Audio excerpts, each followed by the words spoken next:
दोस्तों नमस्कार। आज हम आप लोगों के समक्ष जो है जनरल स्टडी के टॉपिक को एक बार देखेंगे।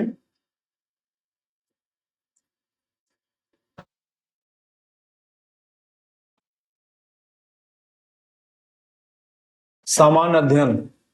सामान्य अध्ययन में हमें बहुत सारे जो है कोर सब्जेक्ट पढ़ने पड़ते हैं। जैसे हम पॉलिटी पढ़ते हैं, हिस्ट्री को पढ़ते हैं, ज्योग्राफी पढ़ते हैं, इकोनॉमिक्स पढ़ते हैं, साइंस पढ़ा जाता है।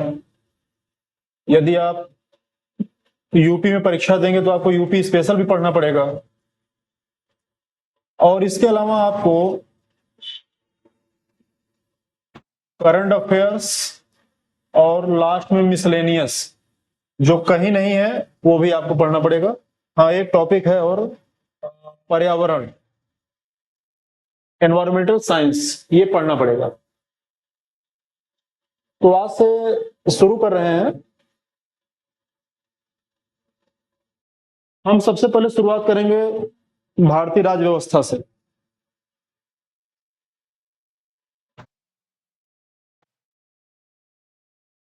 भारतीय राज्य व्यवस्था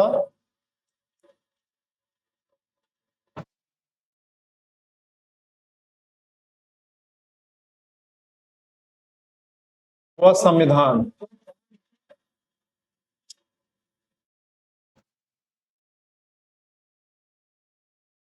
भारतीय राज्य व्यवस्था व संविधान। अगर हम संविधान की बात करें तो संविधान क्या है? अगर हमसे कोई पूछे कि संविधान क्या है तो संविधान को अगर हम एक शब्द में इसकी बात कहें, इसकी व्याख्या करें, इसका वर्णन करें, एक शब्द में क्यों कहें तो संविधान है सर्वोच्च विधि। संविधान क्या है? संविधान है सर्वोच्च विधि। अब जैसे ही हमने सर्वोच्च कहा, इसका मतलब यह है कि कुछ ऐसा भी होगा जो इससे कम होगा, क्योंकि हमने इसे सर्वोच्च कह दिया। तो इससे कम क्या हो सकता है? जैसे हम जानते हैं, हम राज्य में रहते हैं, इस राज्य का अपना भी कोई कानून है, कोई संस्था है, उस संस्था का अपना कोई नियम है। आप किसी होटल में जाते हैं, होटल में भी वो अपने यहां कुछ नियम बना के रखता है। मतलब हमारे देश में आप कह सकते हैं कि बहुत सारे नियम, बहुत सारे कानून, बहुत सारी व्यवस्थाएं एक साथ संचालित होती हैं, लेकिन इन सारी व्यवस्थाओं में जो सबसे शीर्ष पे है वो है हमारा संविधान। इसके ऊपर कुछ नहीं है। तो हमने क्या कहा? हमने कहा कि बहुत सारे नियम, बहुत सारे कानून, बहुत सारी परंपराएं, रीति रिवाज सब हैं, लेकिन जो सर्वोच्च है, जो सबसे ऊपर है, वो क्या है? वो हमारा संविधान है। आज हम इसी की बात करेंगे और इसी से अपने जो है बात की शुरुआत करेंगे। हम जानते हैं हमारा संविधान जो है वह किसी भी देश की शासन व्यवस्था को संचालित करने का जो मूल आधार है वो क्या है? वो संविधान है। संविधान में क्या होते हैं? संविधान में भाग होते हैं, संविधान में अनुच्छेद होते हैं, संविधान में अनुसूचियां होती हैं। हम जानते हैं कि संविधान में कितने भाग होते हैं? 22। अनुच्छेद कितने होते हैं? 395। और अनुसूचियां कितनी होती हैं? 12। मूल संविधान में अनुसूचियां 8 ही थी, लेकिन जैसे जैसे हमारा जो है राजनीतिक विकास हुआ, हमने आजादी के बाद आगे जो है कदम बढ़ाया, तो हमें आवश्यकता महसूस हुई कि हम संविधान में संशोधन करें, और संशोधन के परिणाम स्वरूप हमें क्या मिला? हमें 9वीं अनुसूची मिली, 10वीं अनुसूची मिली, 11वीं अनुसूची मिली और 12वीं अनुसूची मिली। 9वीं अनुसूची हमें पहले संविधान संशोधन द्वारा 1951 में ही मिल गया, जिसमें भूमि सुधार से संबंधित बात की गई है। भूमि सुधार के कानून इसमें सम्मिलित किए गए हैं। 10वीं अनुसूची हमें 52वें संविधान संशोधन से 1985 में मिला, जिसमें हमें दल बदल से संबंधित जो कानून है उसमें सम्मिलित किया गया है। 11वीं अनुसूची 73वें संविधान संशोधन द्वारा 1992 में, और 12वीं अनुसूची 74वें संविधान संशोधन द्वारा 1992 में। इसमें पंचायतों के चुनाव की बात की गई है, और इसमें जो है नगरपालिका के चुनाव की बात की गई है। अब ये भी कहा जाता है, कहीं कहीं ये पढ़ने को, सुनने को, देखने को मिलता है कि जो अनुच्छेद हैं इनकी संख्या कहीं कहीं किताबों में 444 लिखा है। कुछ लोग कहते हैं 450 से ज्यादा अनुच्छेद हैं, कुछ लोग कहते हैं 445 अनुच्छेद है। देखिए होता क्या है कि जैसे मान लीजिए कोई अनुच्छेद है, मैं एक एग्जांपल ले लूं, कोई अनुच्छेद है, अनुच्छेद 16।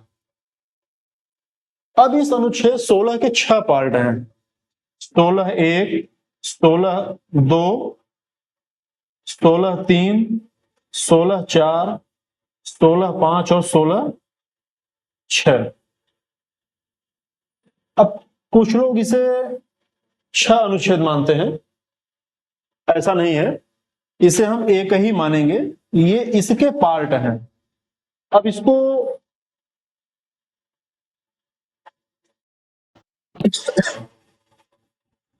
इसी तरीके से अनुच्छेद 15 को ले लीजिए, तो अनुच्छेद 15 में भी 6 भाग हैं, 1, 2, 3, 4, 5, 6। अब सबको जोड़ दीजिए तो जो आपके अनुच्छेद है वो सब 444 या 445 प्लस हो जाएंगे, जो आप कहते हैं। लेकिन सीधा सीधा एक प्रश्न पूछिए कि भैया अगर संविधान में अनुच्छेदों की संख्या 444 या 445 है, तो जरा मुझे संविधान का 396वां अनुच्छेद बता दो। पूरे संविधान की किताब में, बेयर एक्ट में कहीं भी ऐसा तो है नहीं, 396वां अनुच्छेद तो कहीं है नहीं। अनुच्छेद कितने हैं? अनुच्छेद केवल 395 तक हैं। हाँ, अनुच्छेदों के भाग हो सकते हैं ABCD करके, या 1, 2, 3, 4 करके, तो हम सारा कुछ जोड़ के जो है उसको बता देते हैं। ठीक,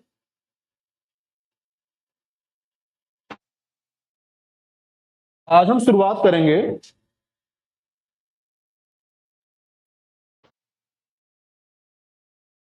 संविधान के भाग 1 का। संविधान का भाग 1 क्या है? संविधान का भाग 1 है भारत संघ व उसके राज्य क्षेत्र। संघ व उसके राज्य क्षेत्र।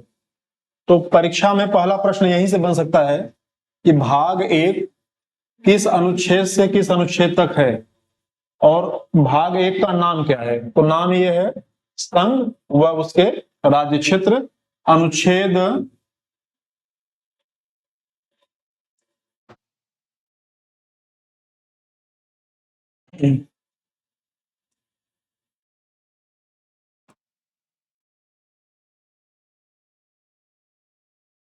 अनुच्छेद 1 से 4 तक। अनुच्छेद 1 से 4 तक। अब अनुच्छेद 1 से 4 तक भाग 1 है, और भाग का नाम है संघ व उसके राज्य क्षेत्र।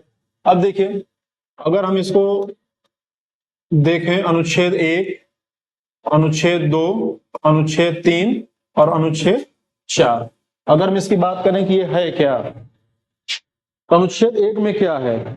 अनुच्छेद 1 में ये संघ का नाम व उसका राज्य क्षेत्र। दूसरे में दिया हुआ है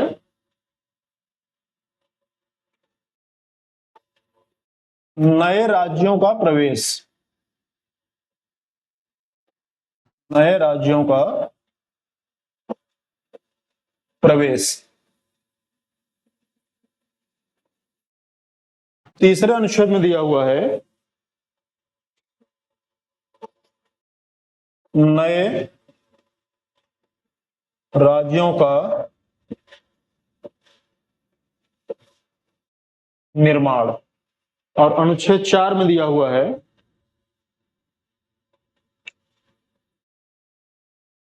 कि इस भाग में कोई भी संशोधन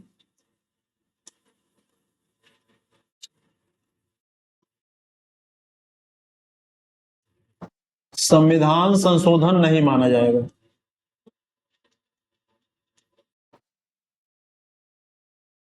इसको हम व्याख्या करेंगे बाद में, लेकिन इसको आप ऐसे समझ लीजिए कि भाग 1 में भारत संघ और उसके राज्य क्षेत्र की बात की गई है। भाग 1 अनुच्छेद 1 से लेकर 4 तक है। इसमें अनुच्छेद 1 कहता है कि संघ का नाम क्या है और उसका राज्य क्षेत्र क्या है। अनुच्छेद 2 कहता है कि नए राज्यों का प्रवेश। अनुच्छेद 3 कहता है नए राज्यों का निर्माण। और अनुच्छेद 4 कहता है कि इस भाग में किया गया कोई भी संशोधन संविधान संशोधन नहीं माना जाएगा। इन 2 अनुच्छेद पे ध्यान देंगे, अक्सर परीक्षा में इसी पे कंफ्यूजन होता है और यहीं से अक्सर प्रश्न भी पूछा जाता है कि अनुच्छेद 2 और अनुच्छेद 3 में क्या अंतर है। आर्टिकल 2 वर्सेस आर्टिकल 3 पूछा जाता है कि इन दोनों में क्या अंतर है। इसी से प्रश्न आमतौर पे पूछा जाता है कि नए राज्यों का प्रवेश इसका क्या मतलब है और नए राज्यों का निर्माण इसका क्या मतलब है। इसको भी हम बताएंगे, हम एक एक हर पॉइंट की व्याख्या करेंगे। अब हम देखते हैं अनुच्छेद 1 की बात करते हैं।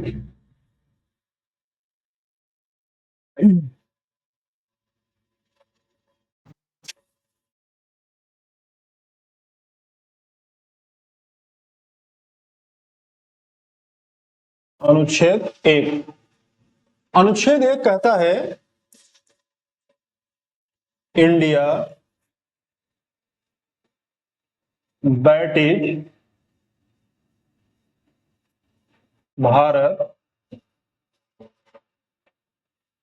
shall be union of states. मतलब भारत क्या है, भारत राज्यों का संघ होगा। संविधान सभा में पूछा गया तो भारत क्या होगा, तो कहा कि भारत जो है राज्यों का संघ होगा। India that is Bharat shall be union of states. परीक्षा में इसने भी एक प्रश्न पूछ लिया कि यूनियन ऑफ स्टेट क्या है भाई, राज्यों का संघ क्या है। राज्यों के संघ में कौन कौन लोग आएंगे। राज्यों के संघ में क्या सिर्फ राज्य आएगा या केंद्र शासित प्रदेश भी आएगा। तो एक प्रश्न का उत्तर आपको यहीं से मिल गया कि यूनियन ऑफ स्टेट्स में राज्यों के संघ में केवल राज्य आएंगे, केंद्र शासित प्रदेश ये नहीं आएंगे। मतलब कि आर्टिकल 1 जो था, आर्टिकल 1 जो था ये कहता है कि India that is Bharat shall be union of states.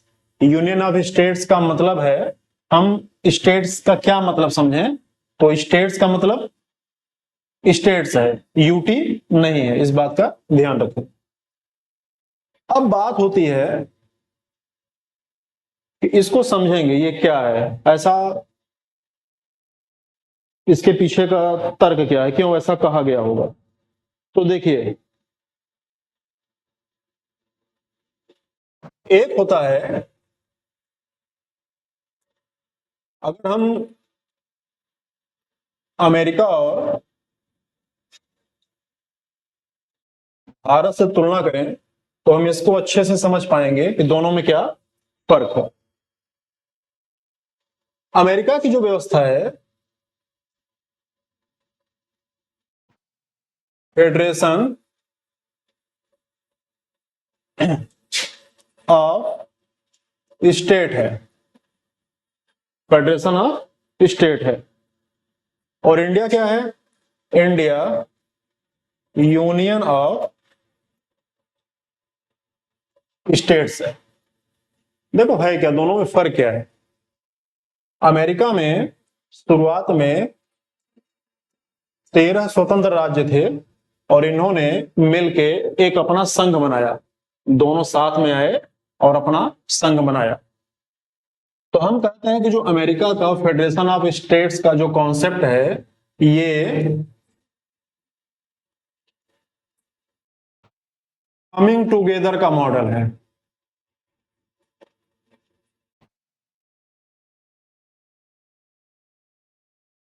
जबकि भारत में ऐसा नहीं है। भारत आजाद हुआ तो ऐसा नहीं था कि नहीं कई राज्यों ने मिलकर आपस में समझौता किया और उन्होंने एक केंद्र बना दिया, ऐसा नहीं था। भारत में जो राज्यों का विभाजन हुआ है, ये प्रशासनिक सुविधा को ध्यान में रखते हुए किया गया है। तो हमारा जो है यह होल्डिंग टुगेदर का मॉडल है।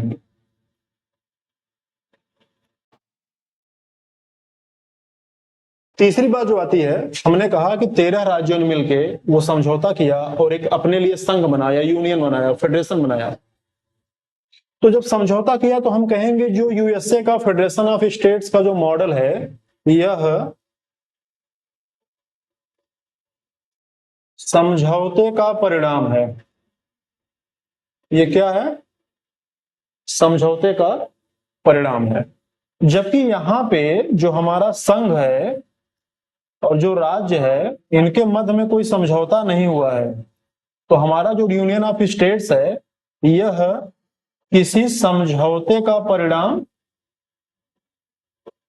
नहीं है। क्लियर?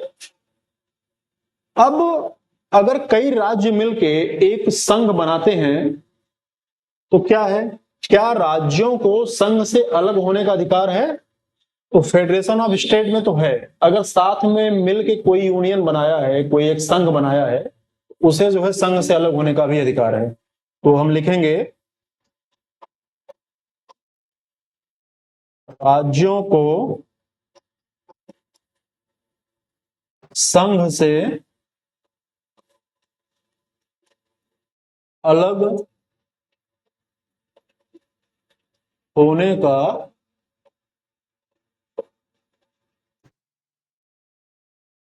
अधिकार है। जबकि यहां राज्यों को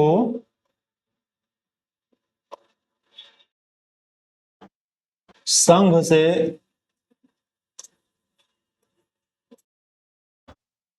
अलग होने का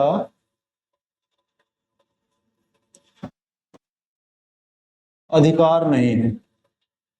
ये जो पॉइंट यहां पे लिखा गया है, राज्यों को संघ से अलग होने का अधिकार है, हो सकता है इस पे किसी को ऑब्जेक्शन हो भी सकता है।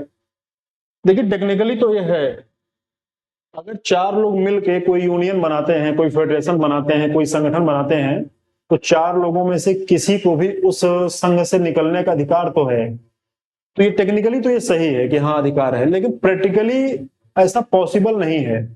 आज की स्थिति में तो ये पॉसिबल नहीं है कि अमेरिका का कोई राज्य बोले कि अब हम जो है संघ में नहीं रहेंगे, हम बाहर जाएंगे। तो इस बात का ध्यान रखेंगे। तो जो टेक्निकली वो सही है, प्रैक्टिकली पॉसिबल नहीं है। अगली जो बात कहते हैं, एक इसी में हम पॉइंट और जोड़ दें।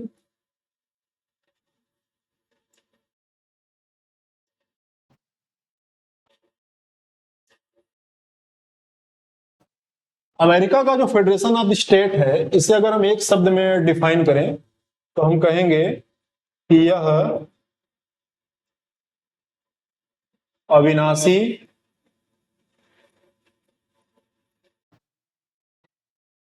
राज्यों का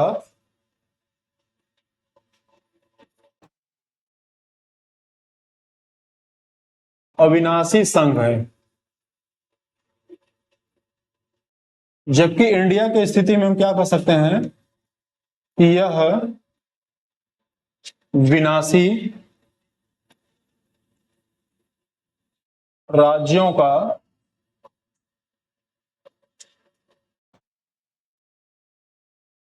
अविनाशी संघ है।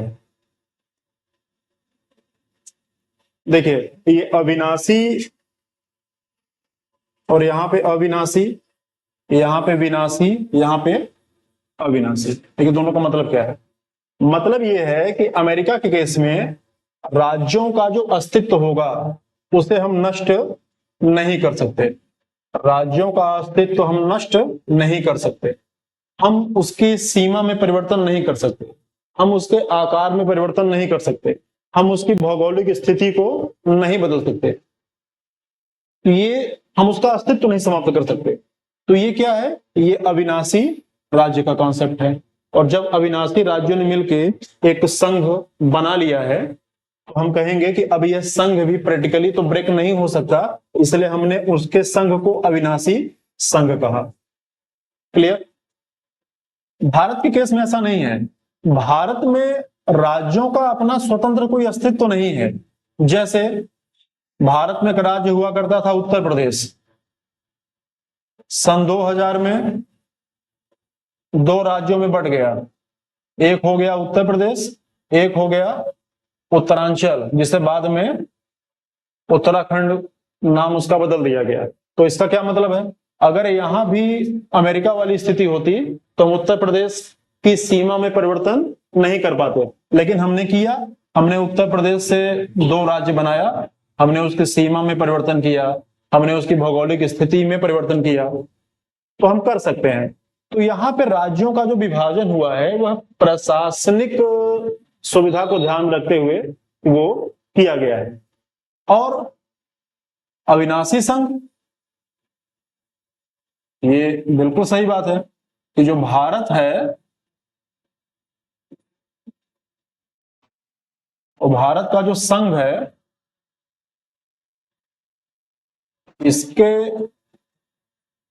इसका अस्तित्व जो है यह राज्यों की बदौलत नहीं है। राज्यों ने मिलकर जो है संघ नहीं बनाया है, बल्कि संघ का अस्तित्व जो है वह महत्वपूर्ण है। और राज्य मिलकर संघ को नष्ट भी नहीं कर सकते। हाँ, ये हो सकता है कि संघ चाहे तो राज्यों के आकार में परिवर्तन कर दे, दो राज्यों को मिला के एक राज्य बना दे, एक राज्य को दो राज्यों विभाजित कर दे, सीमा में परिवर्तन कर दे, नाम में परिवर्तन कर दे, भौगोलिक स्थिति में परिवर्तन कर दे। तो हम इस बात को यहां से इसको समझने का प्रयास करेंगे। ये अनुच्छेद 1 की हम बात कर रहे हैं। अब हम इसी अनुच्छेद 1 में आगे बढ़ेंगे तो ये बार बार आता है कि भाई भारत में राज्य कितने होंगे, भारत का राज्य क्षेत्र क्या होगा। तो एक अनुच्छेद है, अनुच्छेद 1(2). अनुच्छेद 1(2) ये कहता है कि भारत का राज्य और राज्य क्षेत्र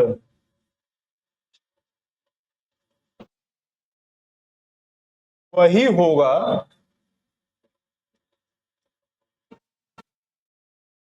जो अनुसूची 1 में लिखा गया है या वर्णित है। मतलब अगर किसी बच्चे को यह जानना है कि हमारा स्टेट हरियाणा है, क्या है? हरियाणा। हमारा स्टेट क्या है? यूपी। हमारा स्टेट क्या है? एमपी। आखिर संविधान में हमारे राज्य का नाम कहां लिखा गया है? तो उसे क्या करना पड़ेगा? उसे सबसे पहले अनुच्छेद 1(2) में जाना पड़ेगा। और वहां जाएंगे तो वहां क्या लिखा है, वहां लिखा है कि राज्य और राज्य क्षेत्र वही होगा जो अनुच्छेद 1 में लिखा गया है। मतलब यदि कोई व्यक्ति अपने राज्य का नाम जानना चाहे तो उसे अनुच्छेद 1, 2 और उसके साथ साथ क्या पढ़ना पड़ेगा, अनुसूची 1, अनुसूची 1 शेड्यूल 1। जब आप शेड्यूल 1 पढ़ेंगे तो वहां पे आपको राज्यों का नाम लिखा हुआ मिल जाएगा। मतलब अगर आपसे कोई पूछे कि राज्य व राज्य क्षेत्र का वर्णन भारत के संविधान में कहाँ किया गया है, तो अनुच्छेद 1, 2 में किया गया है, उसके साथ साथ अनुसूची 1 में किया गया है। ठीक है, इसको हम पूरा लिख देते हैं, अनुसूची 1। इस बात को जो है समझेंगे। अगली बात यह है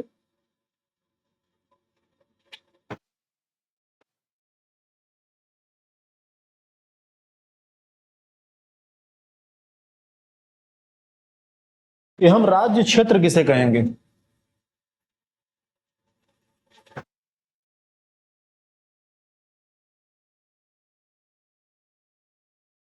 राज्य क्षेत्र क्या है, तो राज्य क्षेत्र में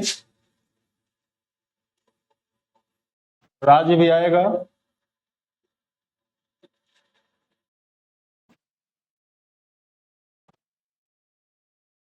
संघ शासित क्षेत्र भी आएगा,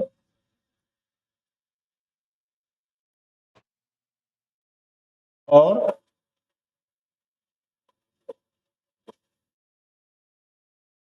अर्जित क्षेत्र। राज्य क्षेत्र में हम क्या सम्मिलित करते हैं, हम राज्यों को भी सम्मिलित करेंगे, हम संघ शासित प्रदेश को भी सम्मिलित करेंगे, और हम अर्जित क्षेत्र को भी सम्मिलित करेंगे। अब देखिए,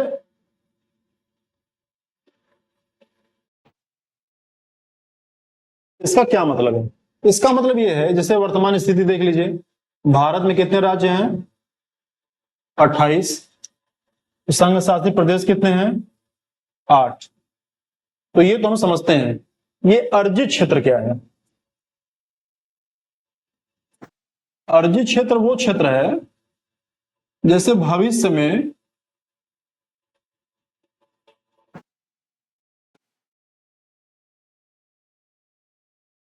भूभाग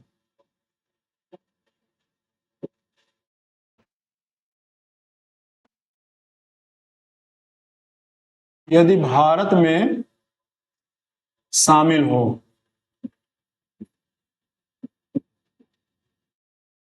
तो ये हमारा अर्जित क्षेत्र होगा।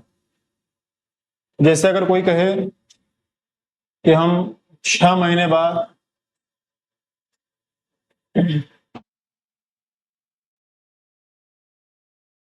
बलूचिस्तान को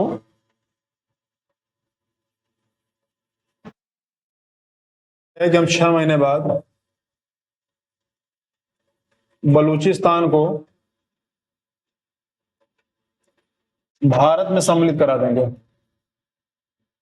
या कर देंगे, या श्रीलंका का कोई भाग हो, कोई द्वीप हो, वह भारत में सम्मिलित हो जाए, या बांग्लादेश का कोई भाग हो या भारत में सम्मिलित हो जाए, तो कोई भाग यदि भारत में सम्मिलित होता है भविष्य में, तो वो भारत के लिए कौन सा क्षेत्र होगा, वो अर्जित क्षेत्र होगा।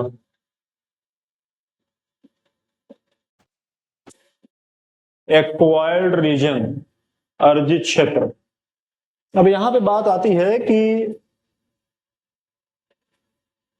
विधि का प्रयोग हम कैसे करेंगे।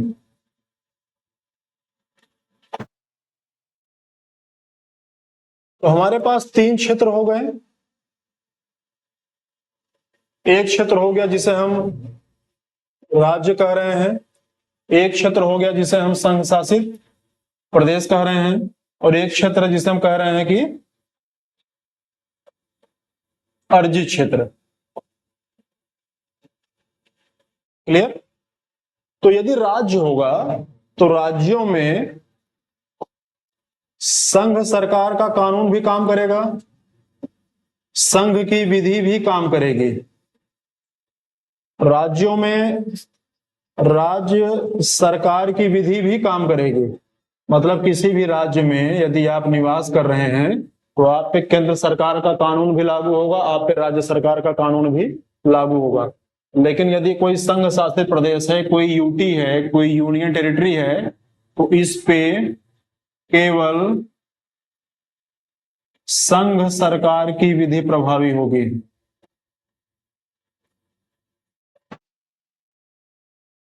और इस यूटी का प्रशासन कैसे होगा? यूटी का जो प्रशासन है यह उपराज्यपाल के द्वारा या वहां के प्रशासक के द्वारा, इन सब के द्वारा होगा। लेकिन कानून किसका लागू होगा? कानून लागू होगा केंद्र सरकार का। लेकिन यदि कोई ऐसा भूखंड है जो हमें किसी दूसरे देश से मिला है, उसे हमने अर्जित किया है, तो इस क्षेत्र पे किस सरकार का कानून काम करेगा? तो इस पे संघ सरकार की विधि प्रभावी होगी।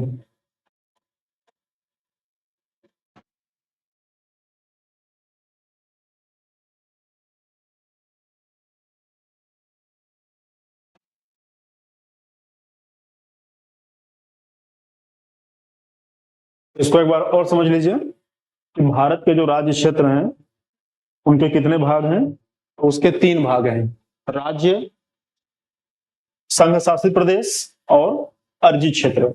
राज्य वो हैं और संघ शासित प्रदेश वो हैं जिसे हम लोग आमतौर पे बोलचाल की भाषा में सुनते हैं, समझते हैं। अर्जित क्षेत्र वो होता है जिसे हमने किसी अन्य देश से प्राप्त किया हुआ है, कोई ऐसा भूभाग जिसे हमने अन्य देश से प्राप्त किया हुआ है। तो राज्यों में केंद्र सरकार का कानून भी प्रभावी होगा, राज्य सरकार का कानून भी प्रभावी होगा, जबकि केंद्र शासित प्रदेश में केवल केंद्र सरकार का कानून प्रभावी होगा। और अर्जित क्षेत्र में ऐसा भूभाग जिसे हमने किसी दूसरे देश से ग्रहण किया हुआ है, वहां पे संघ सरकार का कानून वो प्रभावी होगा, वहां पे राज्य सरकार का कानून प्रभावी नहीं होगा। तो आज के वीडियो में इतना ही। कल हम इसके आगे की चर्चा करेंगे। अनुच्छेद 1 में अगर कुछ छूटा होगा तो उसकी भी चर्चा होगी, और भाग 1 के जो अन्य अनुच्छेद हैं, अनुच्छेद 2, 3, 4, हम इसकी विस्तृत चर्चा करेंगे। आपका कोई सुझाव हो तो आप कमेंट बॉक्स में डाल सकते हैं। नमस्कार।